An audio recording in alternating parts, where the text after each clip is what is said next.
Great to welcome now to our book talk segment. We're going to talk to a woman who's written a very interesting book about how marriages used to be arranged, or matchmaking is a better term. It's called The Marriage Bureau, the true story of how two matchmakers arranged love in wartime London. We're joined today by Penrose Halson. I believe she's in London today. Penrose, good to talk with you. How are you today? I'm fine, and I am in London, yes.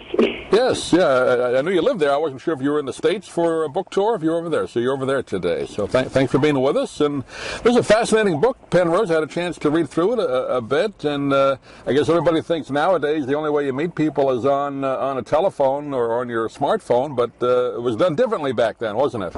Or it could have been done differently. It was totally and utterly different, yes. No such thing as smartphones or computers or anything. These two girls that set it up had a very old typewriter, which they didn't even have at the start, and a whole lot of paper and pencils. That was about it. I know matchmaking, you hear about, in the old days, years ago, maybe hundreds of years ago, there was a matchmaker that maybe lived in a village that would kind of help with that. But this is a little more modern, I guess. This is during wartime London. But was that pretty prevalent where you grew up, Penrose, that they had marriage bureaus? Or were there several of them around at that time? Well, not in 1939. I mean, in England, there had been a few very small, local, short-lived, sort of potty little marriage bureau, but then none of them lasted. But the one that was set up by Heather Jenner and Mary Oliver in 1939 was the first really well-known, solid, national marriage bureau, and it lasted till 2000. It was the benchmark.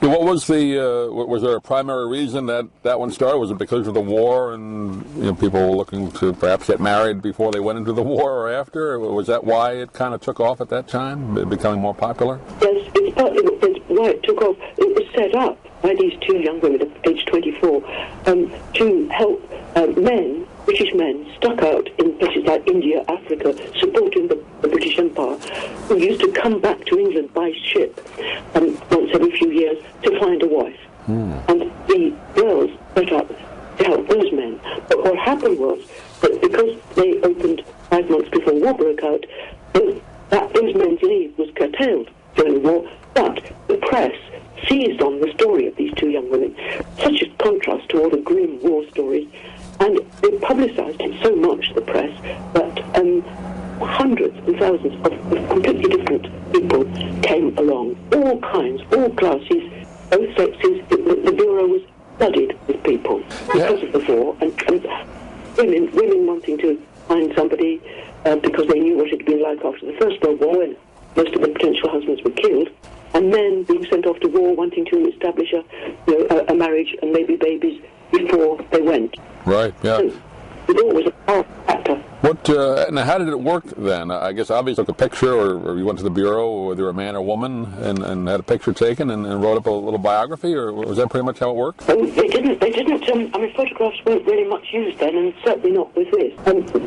People did sometimes send photographs. Sometimes they couldn't tell, the girls couldn't tell whether the photograph was a man or a woman, because some clients sent in a photograph saying, me, age 10 months. And it could have been a boy or a girl. So that caused problems.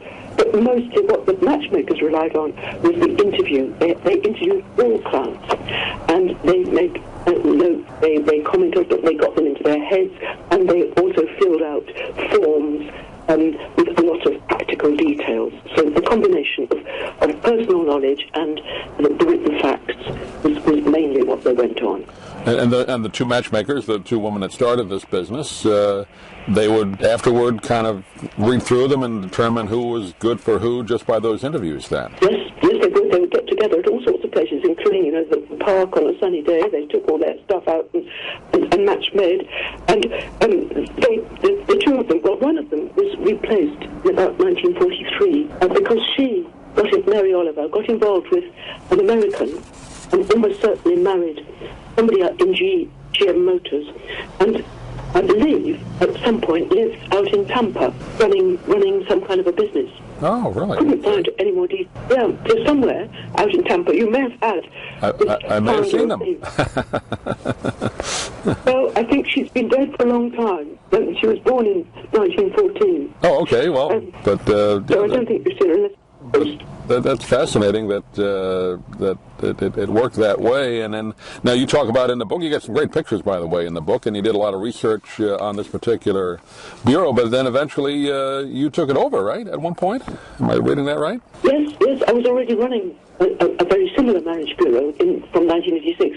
In 1992, I took over this original marriage bureau, and of course then I got this amazing collection of their archives, photographs and press albums, ledgers, registration forms, letters.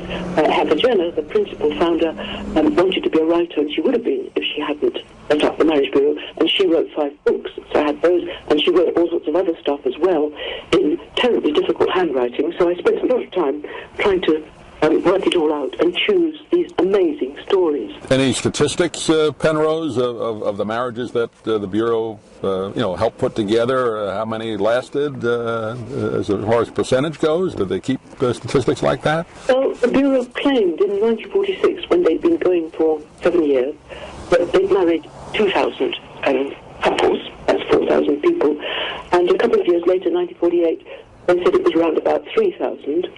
And Heather Jenner herself said that she knew of only a couple of divorces.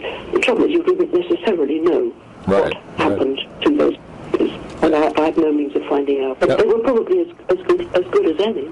Certainly in my experience, running a marriage later. And when you ran it, did you kind of keep it the same way? I mean, you ran it in the more modern times, obviously, not that long ago. Were you still doing it kind of the old-fashioned way, just the interviews? Oh, yes. The interview was an incredibly useful thing, partly because it kept doubtful people away. The doubtful people who had something to hide did not want to come and spend an hour or two chatting to me. And I didn't want to chat to them either. That was fine. And it was a safety net. Also, it enabled you to get to know somebody much better. And if they then kept in touch with you and let you know the reactions to the people you introduced them to, the matchmaker got a better and better picture. Just the sort of person that might suit. When somebody right came in, I would sometimes think, I know, he ought to meet Annie. And then I'd be very worried that he wouldn't register, so I'd have to hope like mad he would register and meet Annie. This particular one did meet Annie, and they've been married for years now. Oh, great. So, and you talk about in the book, too, that you also went to a marriage bureau at one time, right, when you were in your 20s?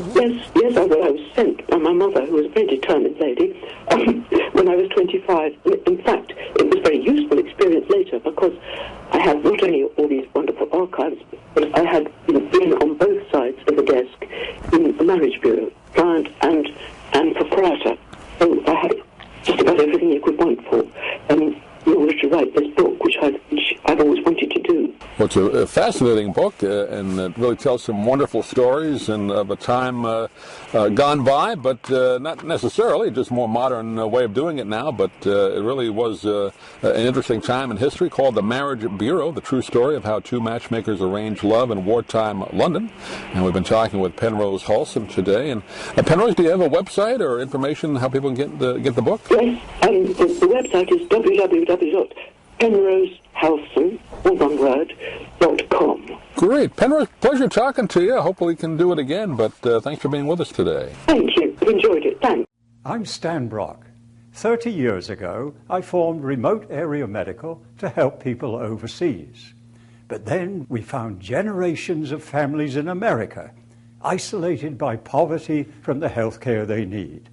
Together, we can take dental, vision, and medical help to 1 million adults and their kids, right here at home in the United States of America.